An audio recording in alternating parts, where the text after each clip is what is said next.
Floor today to talk to you about President Trump's tariffs. The media is in full meltdown. They're in a full meltdown mode after President Trump imposed duties and retaliatory tariffs this week on countries that have basically been ripping the United States of America off. And they've been doing it for decades. Apparently, globalists and Democrats are just fine with other countries imposing tariffs on the United States. But when it comes to President Trump trying to equalize it up, establish a level playing field for domestic producers, well, that's a bridge too far. No one has been paying attention to President Trump. If they haven't been paying attention to President Trump, they should remotely not be surprised. He campaigned on this platform 3 times and has been crystal clear on his intentions. Now he is following through on his campaign promises. But in the corporate media, it seems to still be confused about all these tariffs. So let me spell it out. President Trump's view on tariffs, both a negotiating tool to get other countries to do a few things that we ask them to do, a way to boost American manufacturing and put American workers and businesses first, not last. President Trump has his work cut out for him after the disastrous 4 years for our small business and our corporation under the Biden administration. The Biden administration made it clear to our friends and foes alike that the globalist agenda would take precedent over the safety and well-being over the American people. It's mind-boggling. Thankfully, those days are over. The American people gave President Donald J. Trump a clear mandate to restore our country's superpower status and put all Americans first, all businesses first, everybody that does something in this country. And that starts, number one, with securing our borders. Like I've said many times, if you don't have a border, you don't have a country. And we have really struggled in the last 4 years. That is changing. That's why the master negotiator-in-chief, President Donald Trump, threatened to impose 25% tariffs on Mexico and Canada just the last couple of weeks. Over the last 4 years, the Mexican government just basically turned a blind eye while caravans of illegal aliens overran our borders, coming from Mexico, coming from Central America, and all over the world, just overrunning our country. Thousands of women and children were trafficked, raped along the way. Drug cartels made an absolute fortune. Absolute fortune, not just with drugs, by the way, but for the payments of these illegals coming all the way through either Central America or South America to the United States with a big, basically, tariff of their own, charging these people to come to the United States. Lawlessness had become the status quo under President Biden. Nobody cared. Democrats in this room, they didn't care. They didn't care what was going on. Let's just let them all come in. Let's let the drugs come in. We lose 300 people pretty much every few days to illegal drugs in this country with overdoses. But let's don't worry about that. Let's just worry about controlling our country the way they wanted to. Well, it's been a disaster. Mexico showed 0 signs of willingness to negotiate when President Trump took office. When he did take office, January the 20th, they woke up real quick. President Trump correctly understands that Mexico's economy is heavily dependent on the United States of America and the citizens of this country. In fact, more than 80% of Mexico's exports come to the United States. 80% come here, and the American citizens buy those products that are made in the United States. Mexico's economy would almost instantly feel the effects of a 25% tariff, leaving Mexico's President Claudia Sheinbaum no choice but to come to the negotiating table under the master negotiator, Donald Trump. So that's why he uses tariffs, to get his point across, because people across the world take us for granted. As a result, within hours of President Trump's announcement of the tariffs, Mexico caved. They saw real quick. Obviously, they're not stupid. They agreed to help the United States secure the border and crack down on the cartels and the illegal drugs coming in, almost immediately, which we could have done the same thing with the past administration, but it just showed you they could care less of what happened at our border. Our neighbor to the north also caved to President Trump after a 25% tariff was threatened on Canada. Not only are illicit drugs like fentanyl coming into our country from Mexico, but there are also about 2,000% increase in drugs coming across the border in 2023 and 2024 from Canada. A 2,000% increase.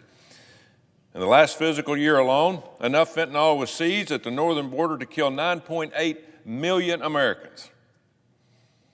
And to me, that would be a very serious problem. But do you think the Democrats cared? Nope. There was no action at all by the Biden administration on Canada. No action on Mexico. But thanks to President Trump's leadership, our North American neighbors from the north and south are making changes now daily that will protect American citizens from deadly drugs, criminals, and human traffickers. The number one job of the President of the United States is to protect the people in this country first, and that's what President Trump's doing. In addition to using tariffs as a negotiating tool, President Trump also views tariffs as a way to right the wrongs of past ineffective trade deals. That's why this week he's imposing a 25% tariff on all steel and aluminum imports, including those of Canada and Mexico. Contrary to what the media is telling you, this isn't unprecedented. It's not unusual. In fact, President Trump has helped shine a light on the fact that U.S. exporters face higher tariffs than more than two-thirds of the time. We pay more tariffs than anybody. For example, among our major trading partners, China applies higher tariffs on 85% of U.S. products and 90% on U.S. and 90% on U.S. products from India. Just think about that. We are paying tariffs on things coming in this country, but when we send things out, we get the heck tariffed out of us from other countries. It's not fair trade. These exports imbalances don't just impact bottom lines, they also discourage domestic production. We have got to produce more in this country. We have got to build more things in this country, and that's what President Trump's trying to do.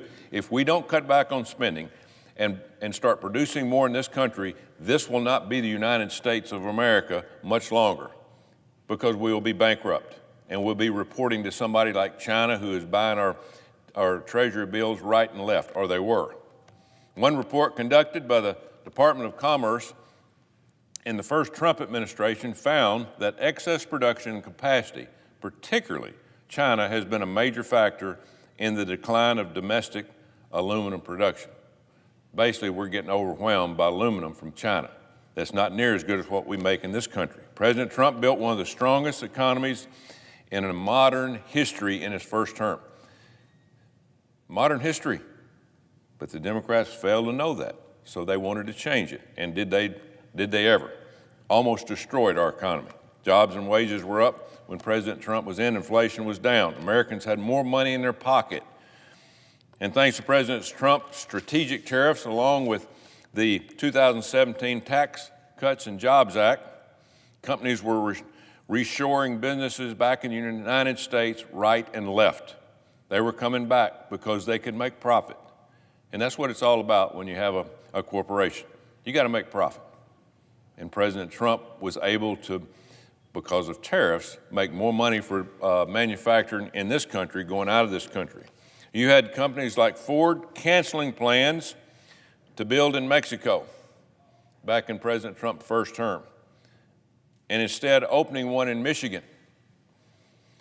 This turned out to be extremely important when COVID hit and we're forced to rely on goods manufactured right here in the United States. We found out pretty quick, just in drugs alone, we make very little drugs in the United States. Where are they made? They're made in India and China. They've got to come back here. We have to be self-sustaining. Whether it's our healthcare, technologies, agriculture products, or steel and aluminum, there's no reason for us to depend on other countries. We are the #1 country in this world, have been and will be in the future in manufacturing and production. America has some of the best and brightest manufacturers, best and brightest producers, the farmers, and business. We take second to none. And from a national security perspective, it is dangerous to be reliant on other countries who may not have the best interest of the United States in mind. You can't blame them. They're looking out for themselves first. Well, we need to do the same thing. Not to mention the fact that U.S. produces the cleanest steel in the world. You'd think the Democrats and the climate cult would at least be happy about that. Think about that. You know, President Trump just put tariffs on steel and aluminum. A lot of the steel and aluminum come in, and because of how they make it, it's some of the dirtiest steel in the world. We make the cleanest. And why in the world would we want to import something that is going to be detrimental to our country alone with its environment? The tariffs being imposed this week are an important step in President Trump's plan to restore fairness to trade, boost domestic manufacturing, and put consumers and producers first. It's about time. 3 weeks into his presidency, President Trump is keeping his promises. President Trump's strategic tariffs will strengthen and revitalize our nation's economy, stop the flow of illicit drugs and illegal immigration, and make sure our trade deals are fair to both taxpayers and American manufacturers. America first. President Trump is utilizing every tool at his disposal as we speak, including tariffs to usher in the golden age of the American economy. We have to make that change. If we don't, we will not survive as the #1 country in the world. We will not regain that status, and we will be losing our national security. Mr. President, I yield the floor, and I notice absent quorum. Clerk will call the roll.